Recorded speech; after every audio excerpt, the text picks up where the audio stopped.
نحمدہ و نصلی علی رسول الکریم اما بعد اعوذ باللہ من الشیطان الرجیم بسم اللہ الرحمن الرحیم یا ایھا الذین آمنوا اجتنبوا کثیرا من الظن ان بعض الظن اسم ولا تجسسوا ولا یغتب بعضکم بعضا ایحب احدکم ان یأکل لحم اخیہ میتا فکرہتموہ واتقوا اللہ ان اللہ تواب الرحیم۔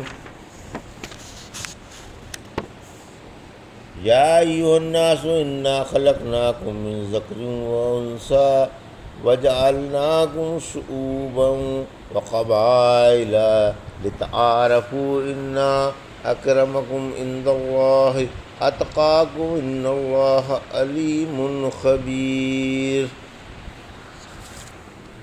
ابھی آپ نے سورہ حجرات کی آیت 12 اور 13 کی تلاوت سماعت فرمائی۔ ان آیتوں کا ترجمہ اور تفسیر اس طرح ہے: یا ایھا الذین آمنوا اجتنبوا کثیرا من الظن ان بعض الظن اسم ولا تجسسوا ولا یغتب بعضکم بعضا ایحب احدکم ان یأکل لحم اخیہ میتا فکرہتموہ واتقوا اللہ ان اللہ تواب الرحیم۔ آیت 12۔ ترجمہ: اے ایمان والو، اکثر بدگمانیوں سے بچتے رہو۔ یاد رکھو بعض بدگمانی گناہ ہے۔ کرید نہ کرو اور کوئی کسی کی غیبت نہ کرے۔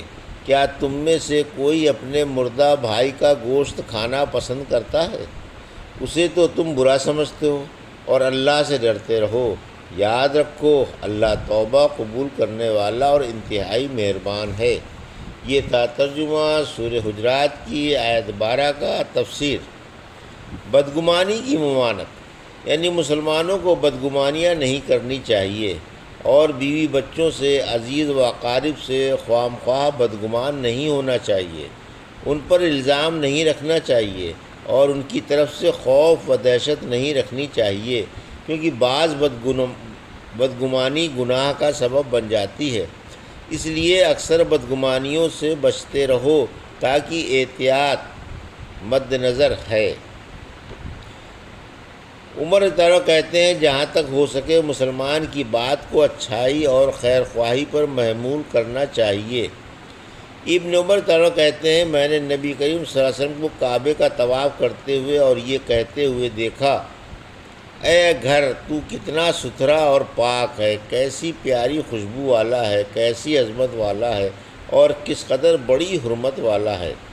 اس کی قسم جس کے ہاتھ میں محمد صلی اللہ علیہ وسلم کی جان ہے۔ مومن کی حرمت، اس کے مال و جان کی حرمت اور اس کے ساتھ اچھا گمان کرنا اللہ کے نزدیک تیری حرمت سے کہیں بڑھ کر ہے۔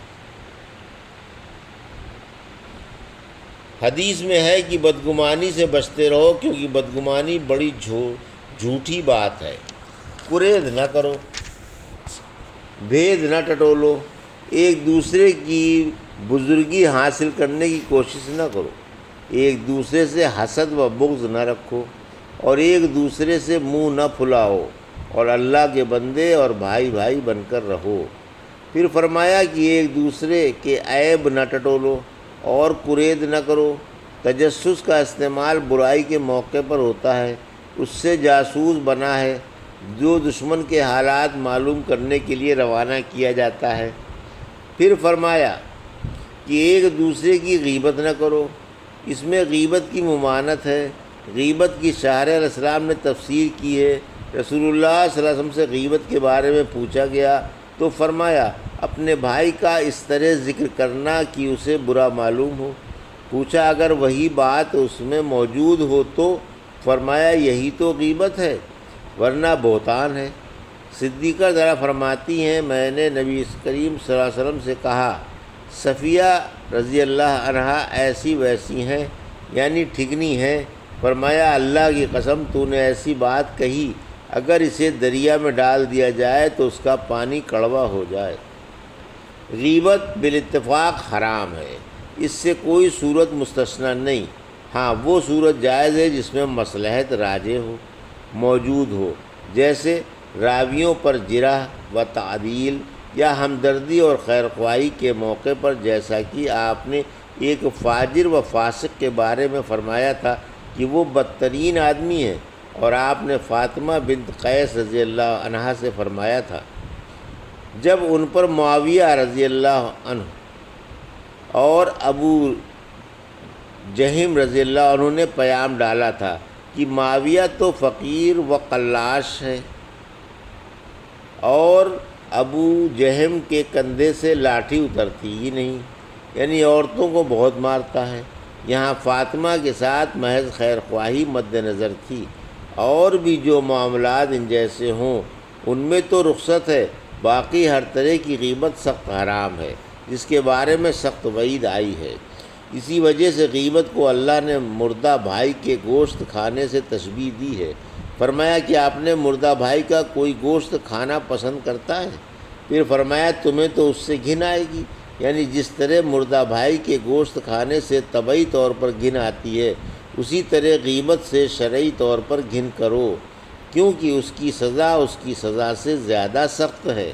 اس مثال سے غیبت سے نفرت دلانا اور اس سے بچنے کی ترغیب مقصود ہے۔ پھر فرمایا کہ اللہ سے ڈر جاؤ، یعنی اس سے ڈر کر اس کے احکام بجا لاؤ، ممانعتوں سے باز آ جاؤ، اور ہر بات میں اسی کے حکم کا خیال رکھو۔ یاد رکھو اللہ توبہ قبول کرنے والا اور بڑا مہربان ہے، یعنی جو اس سے توبہ کرے وہ اس کی توبہ قبول کرنے والا ہے، اور جو اس کے پاس لوٹ کر آئے اور اس پر بھروسہ کرے، اللہ اس پر بڑا مہربان ہے۔ رحمت عالم صلی اللہ علیہ وسلم نے فرمایا جس نے منافق کے مقابلے میں جو غیبت کر رہا تھا مومن کی حمایت کی، قیامت کے دن اللہ اس کے پاس ایک فرشتہ بھیجے گا جو اس کا گوشت جہنم کی آگ سے بچائے گا، اور جس نے کسی مومن پر الزام لگایا جس سے اس کو ذلیل کرنا چاہتا تھا، اللہ اس کو کوپل صراط پر روک لے گا جب تک کہ بدلہ نہ لے لیا جائے۔